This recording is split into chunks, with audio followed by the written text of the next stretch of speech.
தூங்காமல் தூங்கி சுகம் காண்பது.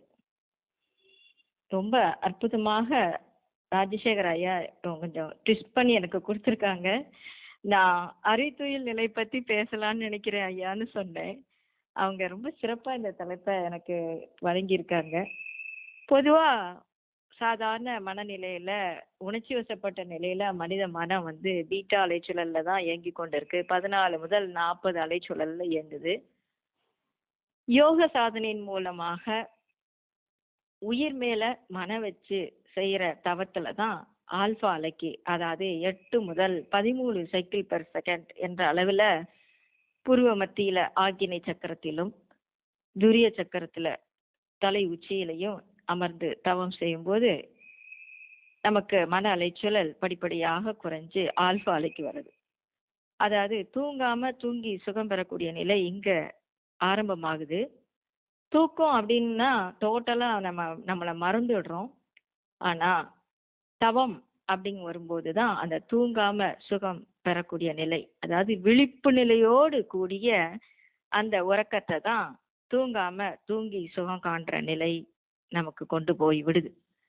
இது எப்படி சாத்தியம் அப்படின்னா, நல்ல தவ பயிற்சியில ஈடுபட்ட யோக சாதனையில வெற்றி அடைந்த ஆசான் அவங்க உயிர் சக்திய செலுத்தி சாதகனோட மூலாதாரத்துல உறங்கி கிடக்கிற குண்டலினி சக்திய தன்னோட உயிர் சக்தியின் மூலமா பாய்ச்சி இரும்பு காந்தத்தை எழுப்புவது போன்று அவங்க தொட்டு ஸ்பரிச தீட்சையின் மூலமா மூலாதாரத்திலிருந்து முதுகு தண்டு வழியாக கொண்டு பூர்வ மத்தியிலேயே உயிரை மனசு கவனிக்கிற நிலையை கொண்டு வராங்க.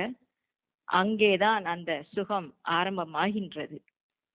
அடுத்து கண் மூலமாக ஆசான் ஆற்றலை பாய்ச்சி தலை உச்சியிலே துரிய சக்கரத்தை ஓபன் பண்ணி விடுறாங்க. அங்கேயும் மனம் முதல்ல ஆகினையில உயிரை கவனிச்சது, துரிய சக்கரத்துல உயிர் தன் மூல நிலையான உயிராகவே நிற்கின்றது. அடுத்த நிலை அங்க அதன் பிறகு மேலும் அந்த துரியத்திலே ஆழ்ந்து ஆழ்ந்து ஒடுங்கி ஒடுங்கி பயிற்சி செய்து செய்து அதன் பிறகு பேரியக்க மண்டலம் அளவுக்கு மனம் விரியுது. அங்க தீட்டா அலைச்சுழல் என்று சொல்லக்கூடிய 4 முதல் 7 அலைச்சுழலுக்கு மனம் இயங்குது. மனம் விரிந்து செல்லுது.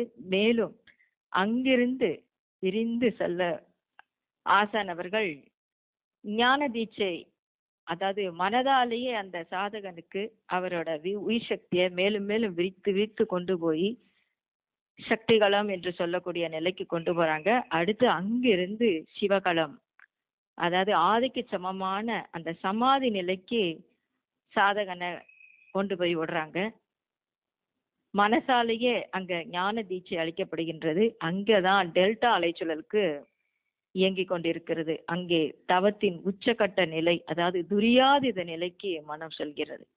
அங்கதான் அந்த அறித்துளை நிலை முழுமையாக வெற்றி அடைகிறது. இந்த ஜீவன் பிரம்மத்தோடு ஐக்கியமாக கூடிய நிலைதான் அந்த ஜீவ பிரம்ம ஐக்கிய முக்தி நிலை. அதை யோக நித்திரை என்று சொல்வாங்க.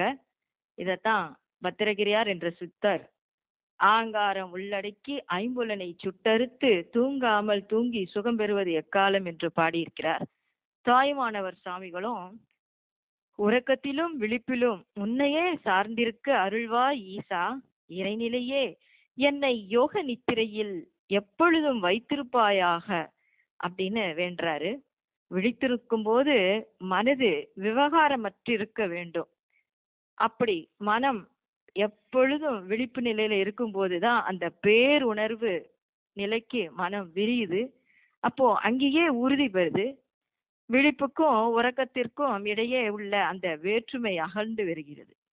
வேற்றுமை அகலும் போது யோக நித்திரையில் மனம் லயிக்கிறது. அங்கதான் அந்த தூங்காம தூங்கி சுகம் பெறக்கூடிய அந்த நிலை முழுமையடைகிறது. அந்த டெல்டா அலைச்சூழலுக்கு ஆதிக்கு சமமான நிலையை ஏதுவது என்பது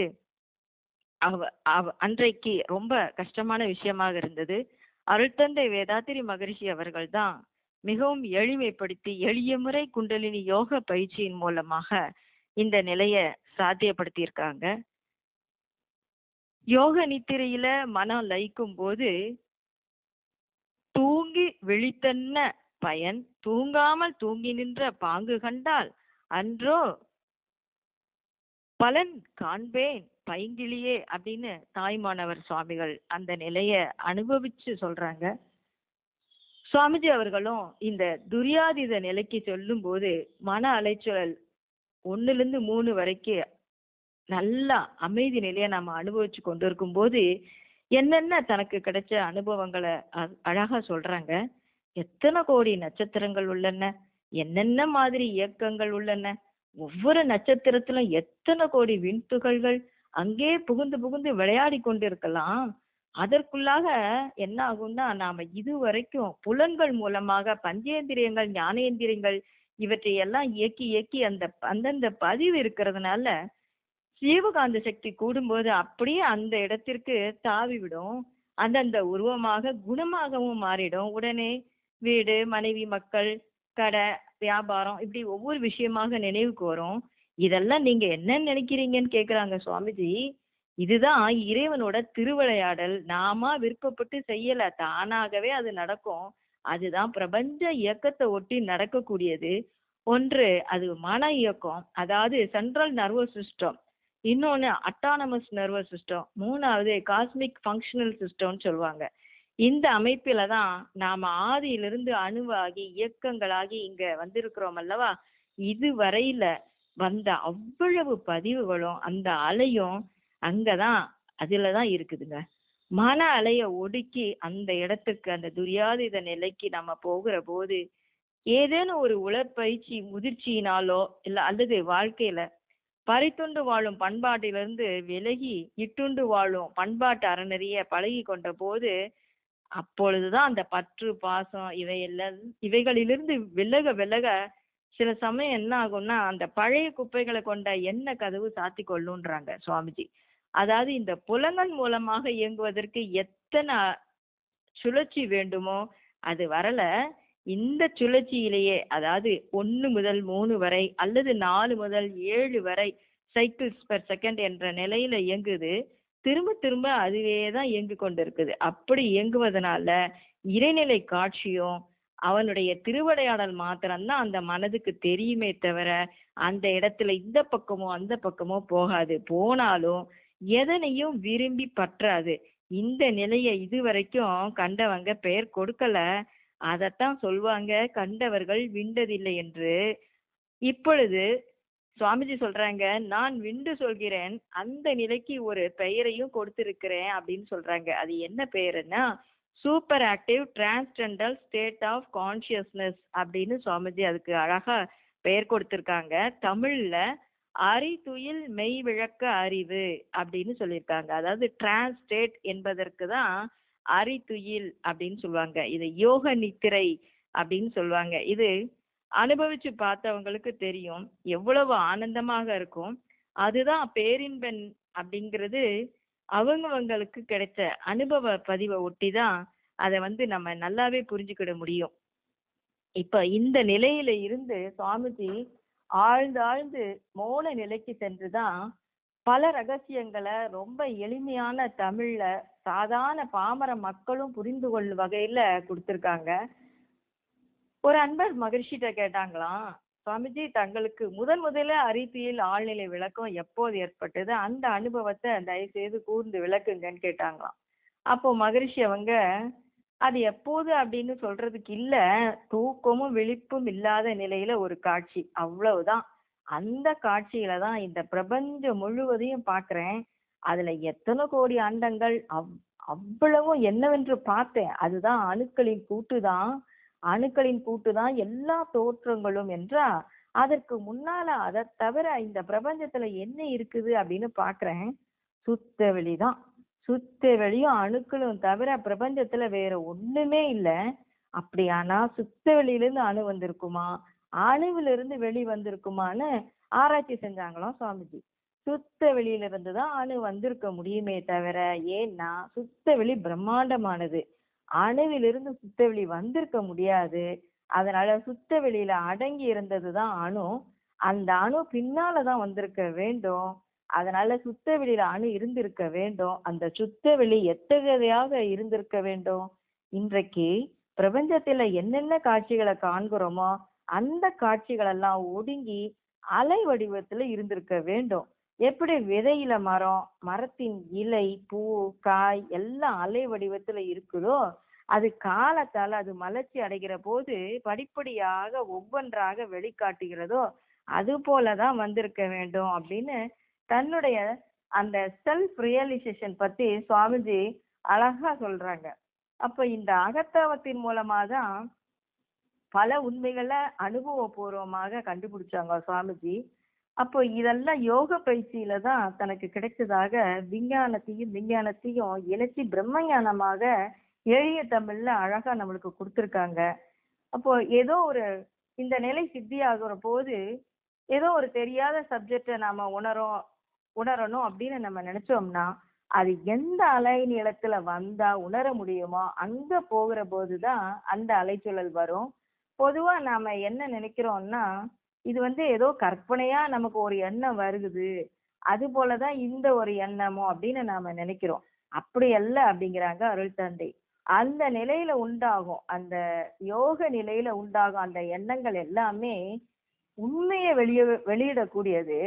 அந்த நாள்ல, அந்த நேரத்துல, அந்த இடத்துல நடந்த நிகழ்ச்சி வான்காந்த பதிவிலிருந்து அது விரிந்து அந்த இடத்துல எடுத்து காட்டுற போது நாம எப்படி ஒரு தொலைக்காட்சியில ஒரு டிவி ஷோல நிகழ்ச்சிகளை பாக்குறோமோ அத போல பிரபஞ்ச நிகழ்ச்சிகளை எல்லாம் ஒன்று ஒன்றாக அதனுடைய பரிணாமத்தையும் இயல்பையும் நாம ஒன்னொன்னாக பார்க்க முடியலாம் அப்படின்னு சொல்றாங்க. அப்போ அந்த நிலையில, அந்த துரியாத நிலையில, அந்த முழுமை பேறு அடைந்த நிலையில நாம அனுதினமும் பழகி கொள்ளணும். அப்படி பழகிதான் வெற்றி அடைய முடியும். அந்த பழக்கம் வந்து விட்டதானால் எவருக்கும் அரிசியில் அருள் விளக்கம் கிடைக்கும். இதத்தான் சுவாமிஜி எப்படி கண்டுபிடிச்சாங்கிறதையும் சொல்றாங்க. ஒரு சமயம் வள்ளலாருடைய புத்தகத்திலிருந்து ஒரு பாடல் படிச்சாங்களாம் அருள் தந்தை. அதுல வள்ளல் பிரான் என்ன சொல்லியிருக்காங்கன்னா, இப்பொழுது என்னுடைய உரை வரும் நேரம் என்று அப்படின்னு ஒரு வாக்கியத்தை படிச்சாங்களாம். அப்போ அதாவது மனம் ஒரு ஆழ்ந்த அமைதி நிலைக்கு வந்திருக்கிறத அவர் உணர்ந்துட்டாரு. உணர்ந்தவுடன் இறைவனுடன் நான் பேசக்கூடிய நேரம் வந்து விட்டது அப்படின்னு சொல்றாரு அந்த புத்தகத்துல.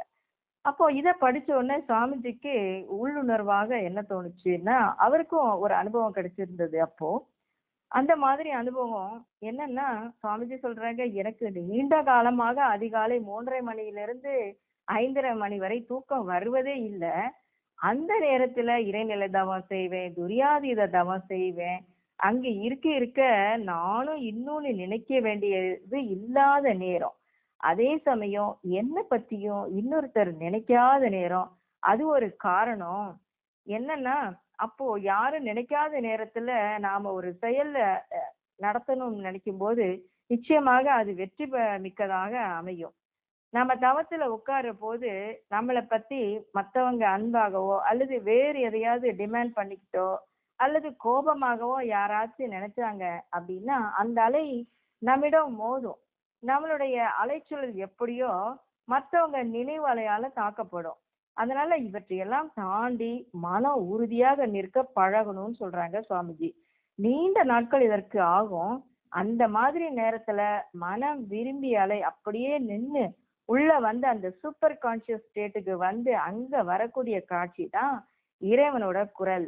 பிலாசபி ஆஃப் யூனிவர்சல் மேக்னட்டிசம் என்ற புத்தகத்துல அருள் தந்தை அற்புதமாக நிறைய கவிதைகள் கொடுத்திருக்காங்க.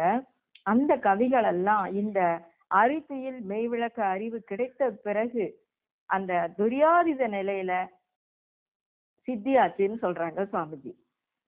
ஞானமும் வாழ்வோம் புத்தகத்தை எடுத்து பார்த்தா அங்கேயும் பல கவிகள் அதே நிலையில அதே காட்சியில வந்ததுன்னு சொல்றாங்க. உடனே அப்படியே அந்த காட்சியும் வந்த உடனே கவியும் வருமா.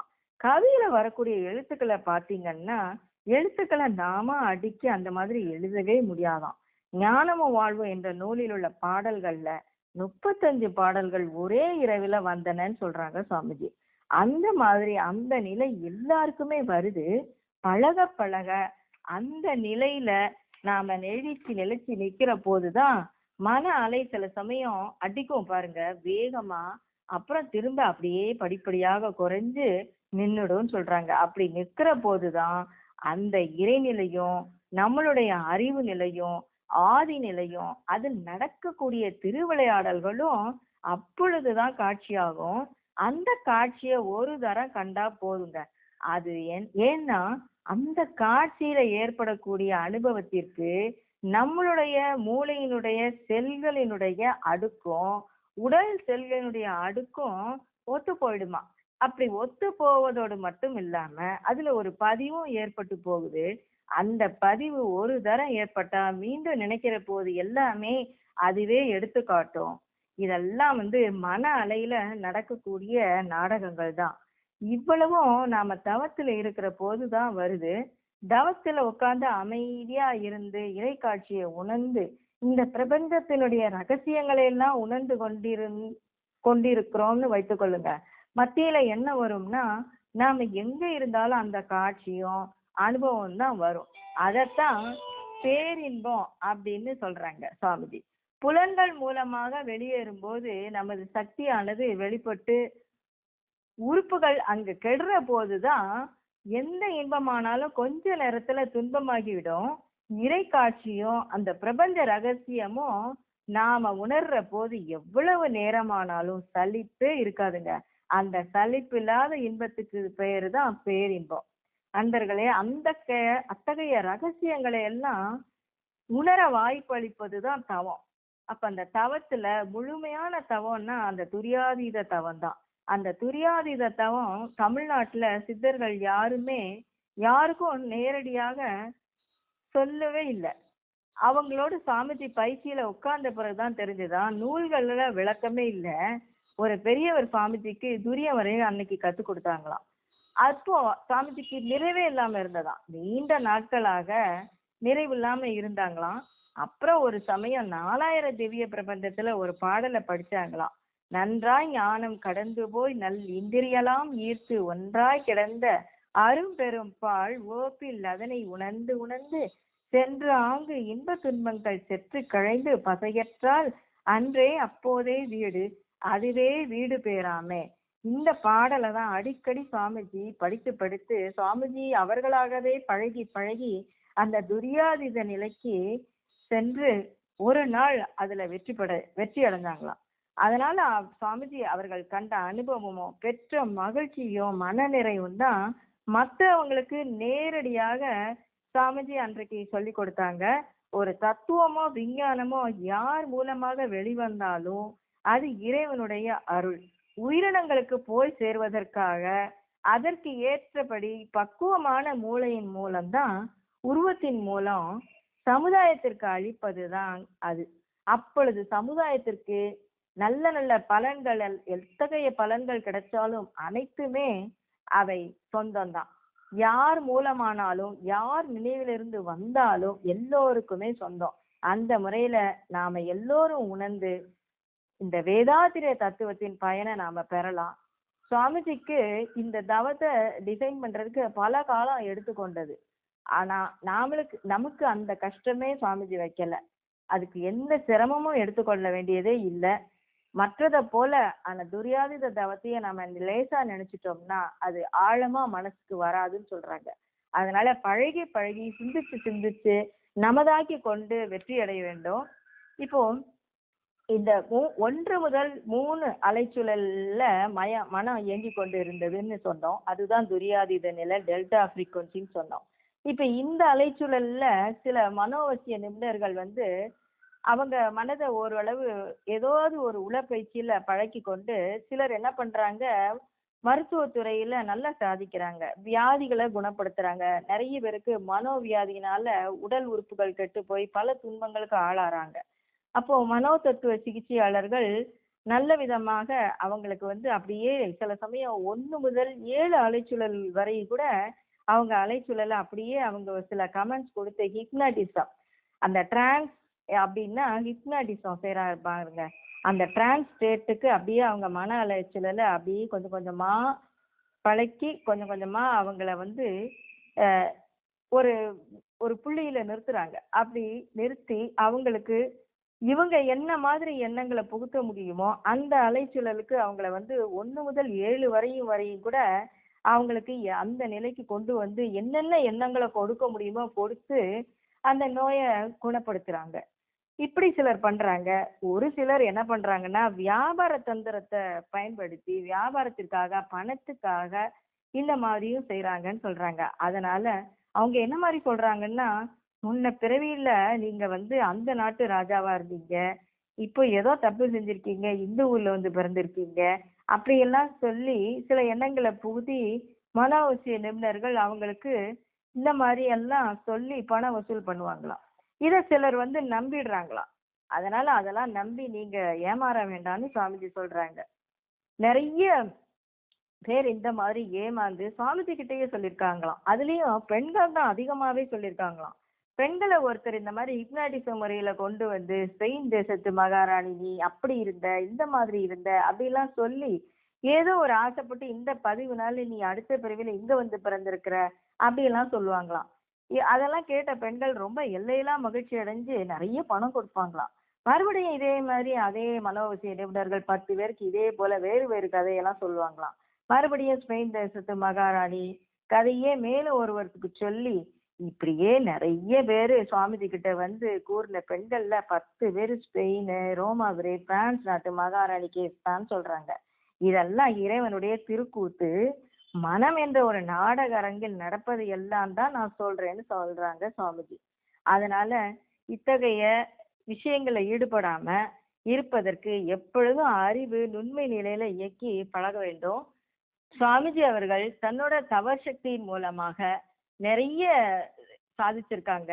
அதுல ஒரு அனுபவத்தை இறுதியாக சொல்லி நான் பகிர்ந்து கொள்ளலாம் நினைக்கிறேன். டெல்லியில ஒரு அன்பர் அவங்க மகள் கணவருடன் சேர்ந்து வாழவில்லை அப்படின்னு சொல்லி மகரிஷிட்ட சொல்லியிருக்காங்க. என்னன்னா இந்த மாதிரி பெண் கணவருடன் வாழல, சாமிஜி நீங்க தான் சேர்த்து வைக்கணும் அப்படின்னு சொல்லியிருக்காங்க. அப்போ சாமிஜி அவங்களோட புகைப்படத்தை கேட்டிருக்காங்க. அப்போ அந்த புகைப்படத்தை பார்த்து கொண்டு சாமிஜி என்ன சொல்றாங்கன்னா, தன்னை டெல்லியில ஒரு நிமிஷம் குடும்பங்கள்ல சில சந்தர்ப்பங்கள்ல கேக்குதுங்களா மகிழ்ச்சி வாய்ஸ்? ஒரு வாழ்த்து கொடுக்க வேண்டிய கேக்குதுங்களா? கேக்குது. இந்த அனுபவத்தை அப்படியே மகிழ்ச்சி குரல்லே நம்ம கேட்போம். அந்த பெண்ணுக்கும் பையனுக்கும் ஒத்துக்கல. பையன் இட்டுட்டு போக மாட்டேன்றான். என் பெண்ணு கஷ்டப்படுறா, நீங்க ஏதாவது செய்யணும்னு சொல்லி வர்றாங்க. அப்போ 2 பேருடைய போட்டோ கொடுங்கன்னு சொல்லி கேட்கறது. போட்டோ கொடுப்பாங்க. அப்படியே கொஞ்ச நேரம் பார்த்துட்டு, நமக்கு அமைதியான நேரம் வேணுமே. அமைதியான நேரம்னா நான் அது மேல மனம் செலுத்துற போது என்ன மற்றவங்க நினைக்காத இருக்கணும். அந்த மாதிரி நேரம் எப்போ வருது? ராத்திரில 1 மணியிலிருந்து 4 மணி வரைக்கும் தான் வருது. மற்ற நேரத்துல சாதாரணமா நினைக்கிறத விட என்ன பிச்சு எடுக்கிறாங்க. அதனால அந்த நேரத்துல நான் எவ்வளவுதான் முயற்சி பண்ணாலும் அதனுடைய கான்சன்ட்ரேஷனுடைய அளவு குறையும். என்ன செய்யறது? அந்த அந்த சூற்றத்தையே சொல்றேன் உங்களுக்கு. பெண்ணையும் பையனையும் அங்க போட்டோல பார்த்த மாதிரியாகவே அங்க உருவகப்படுத்தி கொண்டு ஒருவருக்கு ஒரு கைப்பிடித்து கொண்டு அன்பாக நாம் வாழ போறோம். இனிமே நம்ம உள்ளத்துல எந்த விதமான ஒரு பிணக்கு இருக்காது. ரொம்ப அன்பாக இருக்கிறோம். இது நம்முடைய சுவாமிஜி நமக்கு கொடுத்திருக்கக்கூடிய சொல். அதுபடி நாம் நடந்து கொள்ள போறோம் என்று சொல்லி அந்த உரையாடுற மாதிரியான பாவனை, அந்த உரையாடுற பாவனை வரைக்கும் மனம் அதையே நினைக்கிறோமே. நீங்க செய்து பாருங்க ஏதாயாலும் ஒண்ணு. அதுக்குள்ள எத்தனை தரம் குதிச்சு போய் திரும்பி கர்ணம் போட்டு அந்த மாதிரி வரும் மனம். அது இல்லாத செயல்படணும்னு சொன்னா அப்போ மனம் லயிச்சு நிற்பதற்கு அனைத்தினமும் யோக பயிற்சியில ஈடுபடணும். அதுக்கு சுவாமிஜி சொல்லக்கூடிய பயிற்சிகளை, குண்டலினி யோக பயிற்சிகளை அனுதினமும் செய்து நாமும் வெற்றியடைந்து நம்மை சேர்ந்தவர்களுக்கும் எப்பொழுதும் உதவி கொண்டே இருப்போமாக என்று கூறி வாய்ப்பளித்த அன்பு உள்ளங்கள் அனைவரையும் வாழ்க வளமுடன் என்று வாழ்த்தி கூறி நன்றி கூறி விடைபெறுகின்றேன். வாழ்க வளமுடன்.